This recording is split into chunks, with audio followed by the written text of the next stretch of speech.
Heureux de vous retrouver ce week-end pour vous informer. Dans l'actualité, on le croyait fini, mais pas du tout. La rougeole refait surface et menace des vies. Dans la province du Katanga, dans près de 6 mois, l'on compte des centaines de morts et plusieurs centaines de cas ont été répertoriés. Le gouvernement est appelé à mettre en place un mécanisme de protection de la population et l'éradication de cette épidémie.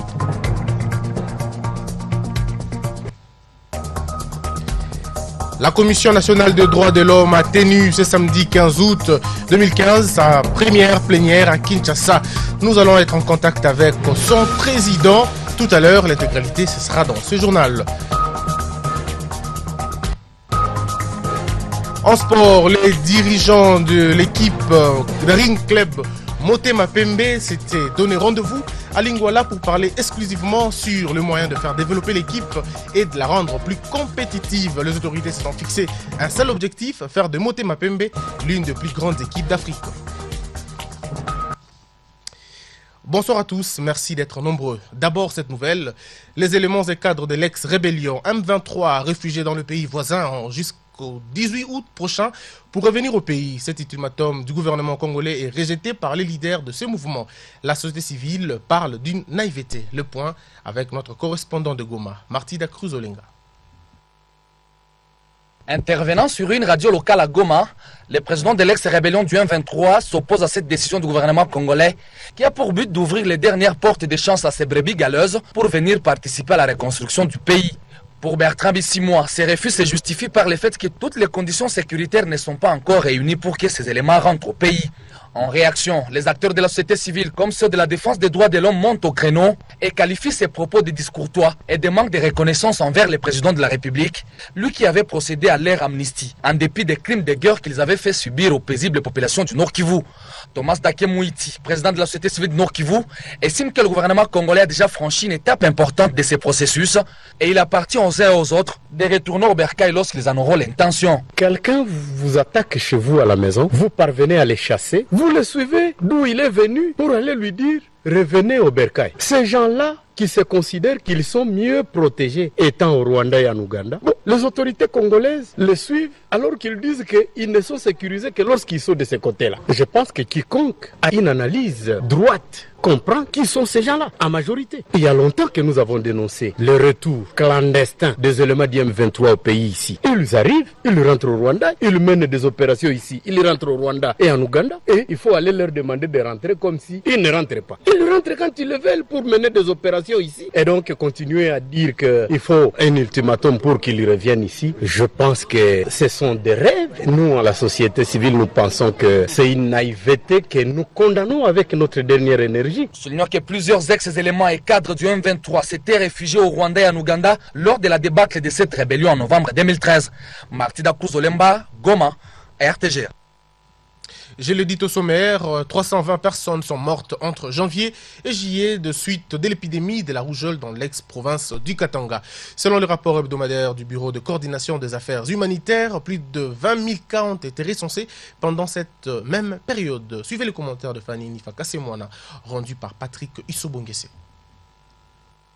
Selon le rapport hebdomadaire du Bureau de coordination des affaires humanitaires, 320 personnes sont mortes entre janvier et juillet de cette année des suites de l'épidémie de la rougeole dans l'ex-province du Katanga.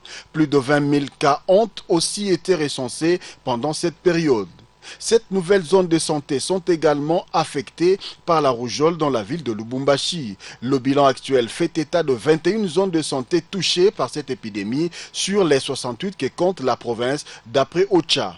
Selon les statistiques de la Direction provinciale de la santé, l'Organisation mondiale de la santé et le Fonds des Nations unies pour l'enfance, le chiffre actuel est 2 fois plus élevé que le nombre de cas enregistrés pour toute l'année 2013. Pour les experts en santé, cette augmentation est due à plusieurs facteurs, dont la faible réponse vaccinale dans les zones de santé touchées. Pour les experts en santé, cette augmentation est due à plusieurs facteurs dont la faible réponse vaccinale dans les zones de santé touchées, l'inaccessibilité de certaines localités due à l'état de dégradation de routes et l'insécurité qui pousse des milliers de populations à fuir leurs habitations. Le refus par certains parents de faire vacciner leurs enfants en raison des croyances religieuses ou culturelles, ainsi que la chaîne de froid essentielle pour garantir l'intégrité des vaccins, qui est aussi défectueuse dans certaines zones de santé, figure parmi les causes de l'augmentation de la rougeole dans cette partie de la RDC. En croit le Bureau de coordination des affaires humanitaires, le programme élargi de vaccination ne disposerait pas des moyens pour trouver une solution à ce problème d'expansion de la rougeole dans l'ex-province du Katanga. D'une province à une autre, le Haut Commissariat des Nations Unies pour les réfugiés et les gouvernements du Nord Kivu sont résolument engagés dans la quête des solutions durables aux déplacés internes en province. Les deux parties, respectivement représentées par l'administrateur terrain du HCR et la ministre provinciale du Plan, Budget et Information, parmi les points retenus figurent l'intégration locale, les questions de retour, l'installation ailleurs qui aboutiront certes à la fermeture des sites de déplacés. Suivez Patrice Dossou, l'administrateur terrain du HCR.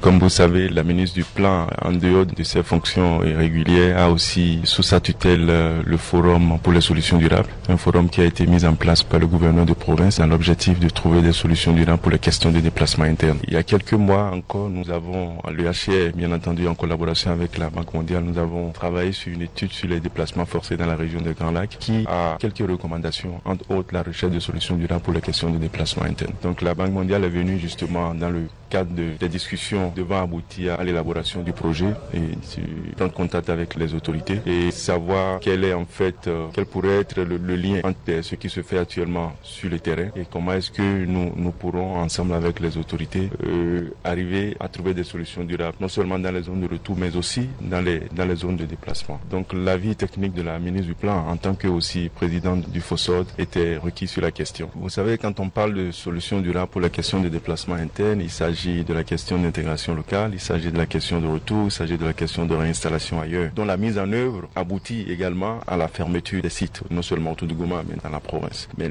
la question principale, c'est la recherche de solutions durables. Donc sa mise en œuvre peut avoir comme conséquence la fermeture des sites de déplacement. Les autorités ont pris des dispositions pour renforcer la sécurité dans les sites, parce que c'est de ça qu'il s'agit. Et il y a eu des rencontres avec le commissaire provincial de la PNC qui a pris des dispositions également pour renforcer la sécurité dans les sites. Vous savez, quand il s'agit des questions de solutions durables, ce qui est important, c'est l'intention que manifestent les déplacés. Donc il faut des consultations au préalable, il faut discuter avec les déplacés sur leur choix, sur les options, ce que nous sommes en train de faire dans certains sites. Parlons à présent de la Commission nationale des droits de l'homme qui a tenu sa première plénière ce samedi. Nous avons contacté pour vous le président de cette institution. Président, pouvez-vous nous dire un peu plus sur cette plénière? Oui, c'était l'ouverture de la session ordinaire du mois d'août. Comme vous le savez, la CNDH a deux fonctions. Ce sont des mois de février et des mois d'août. Et chaque session dure un mois.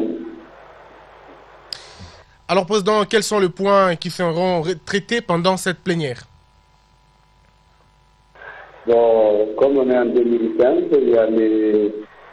on aura à présenter les budgets intermédiaires et le budget 2016 et aussi le plan intérimaire et on va adopter le principe pour les plans stratégiques.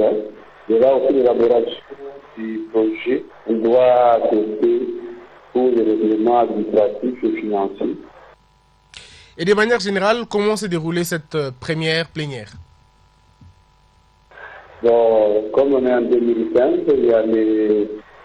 on aura à présenter les budgets intermédiaires et le budget 2016 et aussi le plan intérimaire et on va adopter le principe pour les plans stratégiques. Il y aura aussi l'élaboration du projet. On doit adopter pour les règlements administratifs et financiers. Alors, Monsieur le Président, pouvez-vous rappeler à nos téléspectateurs la mission de la CNDH? Mais d'une manière générale, c'est l'ouverture. Le mardi, on aura encore une séance pour présenter les dossiers qui sont prêts pour qu'on puisse attester chaque dossier qui est présenté par les membres du bureau. Et aussi, comme vous le savez, le premier extraordinaire, le calendrier est ouvert. Chaque membre a le droit de faire inscrire un point à l'ordre du 10 jours. Alors merci beaucoup, Monsieur le Président, pour l'entretien que vous nous accordez. Guerre d'usure, d'instabilité en RDC, c'est sous ce thème qu'a tourné la conférence débat organisée ce samedi par les groupes de presse Le Potentiel, une manière d'éveiller la conscience des Congolais, de lutter contre la balkanisation de la République démocratique du Congo sous toutes ses formes. Suzuki Bira Omari et Linda Kibushi. Depuis l'époque coloniale, les Occidentaux avaient à la conférence de Berlin planifié la balkanisation pour déstabiliser le Congo. Les orateurs qui ont prouvé cette affirmation dans leurs interventions au cours de cette conférence débat, avec pour thème principal la guerre d'usure et l'instabilité en RDC, ont sensibilisé les Congolais à prendre en main leur destin afin de lutter contre la balkanisation. Je pense que si nous organisons tous ces débats, c'est pour mobiliser notre peuple, pour qu'ils prennent conscience, parce que ça fait plus de 20 ans que la guerre dure, et ceux qui veulent exploiter le Congo veulent nous mettre à genoux, donc balkaniser le pays. Donc si le peuple est debout, je pense que personne ne peut l'arrêter, c'est plus que la bombe atomique. Donc si chaque Congolais sait très bien que on peut éviter la nouvelle forme d'esclavage par une certaine mobilisation, je pense que c'est une très bonne chose. Mais là, il faudrait que les médias s'impliquent. Nos médias ne font pas un travail correct. À Kinshasa, on est dans des questions politiciennes. On ne parle pas des questions de la nation. Les médias doivent s'intéresser à tout ce qui se passe à l'est du pays. Informer notre peuple. Nous devons mettre ces instruments au service de la nation. Informer notre peuple pour que l'histoire ne se répète plus. L'histoire ne peut plus encore se répéter. Tous les peuples du monde se libèrent. Il faut que les Congolais se mettent en tête et les Africains en général doivent se libérer. L'élite congolaise doit agir pour freiner l'hémorragie qui désoriente le peuple. Si moi je ne sais pas qui je suis, comment je peux faire le reste? Les Anglais ont dit to be or not to be, être ou ne pas être. Est-ce que nous sommes réellement Congolais? Si nous le sommes, nous devons être fiers de nous affirmer par nos actes, par nos actions, par nos efforts de réflexion, de recherche, des efforts intellectuels, philosophiques et tout ce qu'on peut penser. L'Occident n'a pas besoin d'un Congo ou d'une Afrique stable, ont convenu les intervenants qui ont à l'unanimité plaidé pour un front commun de la classe politique congolaise, de la société civile et de l'opinion pour éviter de s'exposer aux guerres, œuvre des Occidentaux. Les participants ont compris que les Congolais ont donc la responsabilité collective de défendre la souveraineté de la nation qui ne doit pas être la risée de la communauté internationale. Quittant Kinshasa, nous allons nous rendre au Maniema, précisément à Kindu, pour parler de ces réseaux de malfaiteurs qui est mis à nu par la société commerciale du Fly CAA Kindu au Maniema. La bande Jinoussa est sous le verrou après avoir été pris la main dans le sac dans la commercialisation de faux billets de voyage. De précision avec notre correspondant de Kindu, Roger Ebolinda. Un réseau de malfaiteurs fabriquant les titres de voyage vient d'être démantelé par les services commerciaux de la compagnie de transport aérien Fly CAA. Le cerveau moteur de ces réseaux mafieux n'est autre que Jinoussa, agent œuvrant à la régie de voies aériennes à Kindu. Comment est-ce qu'ils ont été mis à nu? Maître Gustave Penemagou, avocat conseil de la compagnie Fly CAA que nous avons trouvé sur place au cyber, lesquels cyber servaient à l'impression de ces faux titres de voyage, nous en dit plus. C'est depuis le mois de novembre 2014 que la CAA, à son agence de Kindu, avait été victime d'un vol pendant la nuit. On a volé des machines ordinateurs qui servaient à l'impression des billets. Et ce vol a été répété au mois de janvier 2015. Mais curieusement, ce lundi 11, on a découvert un réseau. 2 personnes sont venues confirmer leur place avec des faux billets. C'est maintenant là que, lors de l'instruction préjudicielle, le ministère public a autorisé qu'il y ait une descente auprès du cyber qui monte ces histoires. C'est ainsi que vous nous voyez là-bas, on vient d'appréhender les malfrats. Et on est monté avec la machine dans laquelle se trouvaient les archives ou les matrices des billets créés par eux. Pour sa part, le chef d'escale de l'agence de Kindu a à son tour exhorté à tous ses clients de se référer à l'agence CAA qui est connue de tout le monde au lieu de se confier aux petits escrocs. C'est M. Djounoussa, un journalier de l'aéroport. C'est lui qui est en train de vendre des faux billets à mes clients. Le cyber dont il est en train de travailler avec ses collègues-là pour revendre les billets aux gens, à mes clients. Ça fait maintenant 2 billets qu'on a ramassés depuis le 11. Notez, cette aventure arrive juste au moment où les passagers appartenant vers Kinshasa crient au scandale du prix fixé par cette compagnie aérienne qui s'élève à $430 américains pour aller simple Kindu-Kinshasa. Kindu-Maniema, Roger Eboline Danzenga RTG. En international, la République du Congo a célébré ce samedi 15 août le 55e anniversaire de son accession à la souveraineté tant nationale qu'internationale. Les festivités ont eu lieu à Wesso, au nord du pays, à la frontière avec le Cameroun. C'était en présence des officiels congolais. Le colonel Jean Bikomagu, figure de proue des ex-forces armées burundaises pendant la guerre civile, a été assassiné ce samedi à Bujumbura. Ce meurtre intervient une dizaine de jours après celui du général Nshimirimana. L'ONU appelle tous les camps à la reprise du dialogue. Suivez ce commentaire de Fanny Anifaka Simona et Patrick Isobongese Bokuma. Un ex-colonel de l'armée burundaise, chef d'état-major pendant la guerre civile de 1993 à 2006 au Burundi, a été assassiné ce samedi à Bujumbura. Jean Bikomagu a été tué à la mi-journée par des inconnus alors qu'il rentrait à son domicile dans le quartier de Kabondo. Les assaillants ont ouvert le feu sur sa voiture devant le portail de la maison avant de prendre la fuite. Selon un membre de sa famille, sa fille a été grièvement blessée. Le colonel Bikomagu était une figure des ex-forces armées burundaises pendant la guerre civile entre l'armée dominée par la minorité Tutsi et les rébellions Hutus. Sa mort intervient 12 jours après l'assassinat du général Adolphe Nshimirimana. Ce proche du président Pierre Nkurunziza, l'une des personnalités clés de l'ancienne rébellion Hutu, aujourd'hui au pouvoir, avait été tué dans une attaque à la roquette dans un quartier situé au nord de la capitale. Le lendemain, un célèbre défenseur burundais des droits de l'homme avait été blessé dans une tentative d'assassinat. La volonté du président Pierre Nkurunziza de conquérir un 3e mandat, malgré les critiques de l'opposition, de la société civile, de l'Église catholique et de la communauté internationale, a plongé son pays dans une grave crise politique émaillée des violences meurtrières. L'ONU a estimé que le Burundi était au bord du gouffre après les violences qui ont suivi la réélection de Pierre Nkurunziza. C'est ainsi qu'elle a appelé tous les camps à reprendre le dialogue avant que la situation ne soit complètement hors de contrôle.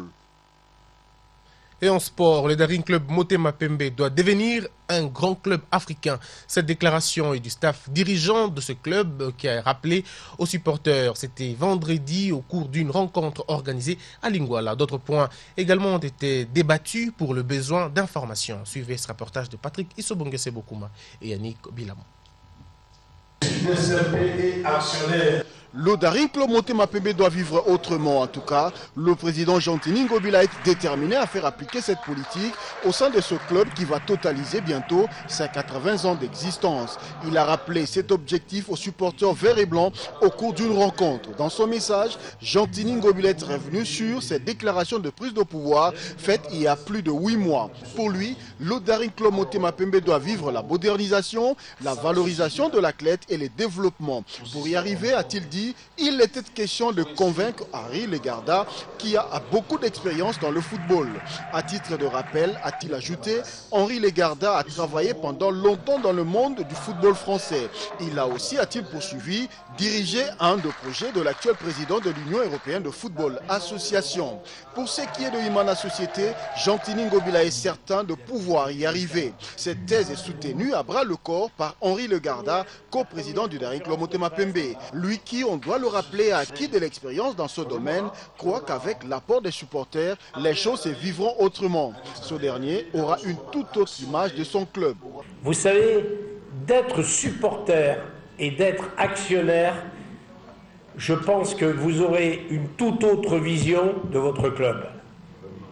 Pour moi, l'identification d'un supporter comme actionnaire est très importante. C'est pour cela que je vous encourage à prendre une action, parce que vous vivrez différemment encore votre club. Vous participerez différemment avec votre club. Mais une chose est capitale, c'est que en nous soutenant, en nous aidant et en étant toujours derrière nous, Daring sera un grand club. Quelques joueurs promis par Henri Le Gardin ont été présentés samedi au terrain annexe du stade des Martyrs. Comme pour dire, toutes les promesses faites se réaliseront. DSMP va également avoir un entraîneur blanc spécialisé dans l'encadrement des joueurs. Le centre ASK sera le lieu approprié pour atteindre cet objectif, car les dirigeants du club ont signé un contrat avec ce centre.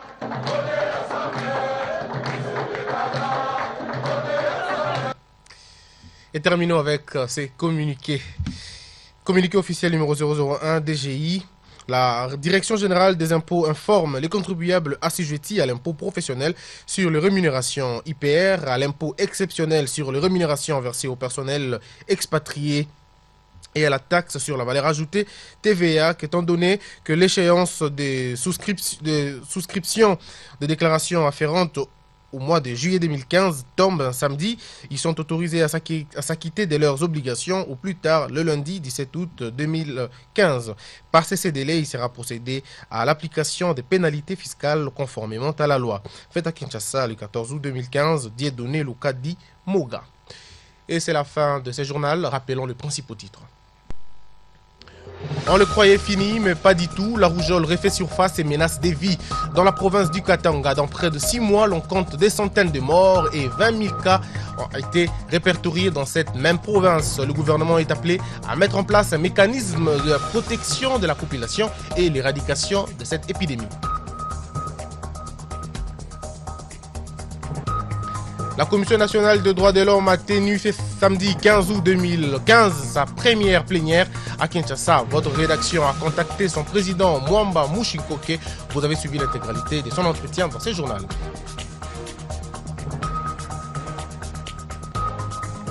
Et pour terminer en sport, les dirigeants de Daring Club Motema Pembe s'étaient donné rendez-vous à Lingwala pour parler exclusivement sur le moyen de faire développer l'équipe et de la rendre plus compétitive. Les autorités se sont fixées un seul objectif, faire de Daring Club Motema Pembe l'une des plus grandes équipes d'Afrique.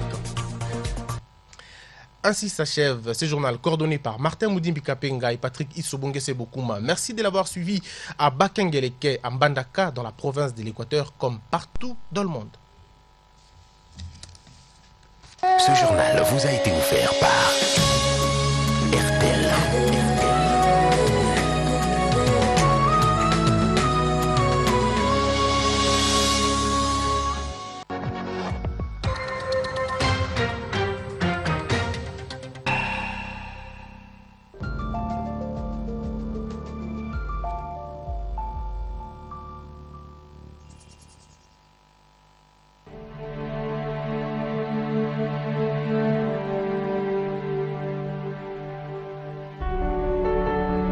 En 2025, je vais créer un centre de recherche en biotechnologie en République démocratique du Congo. 2023, je veux permettre à tout Congolais d'accéder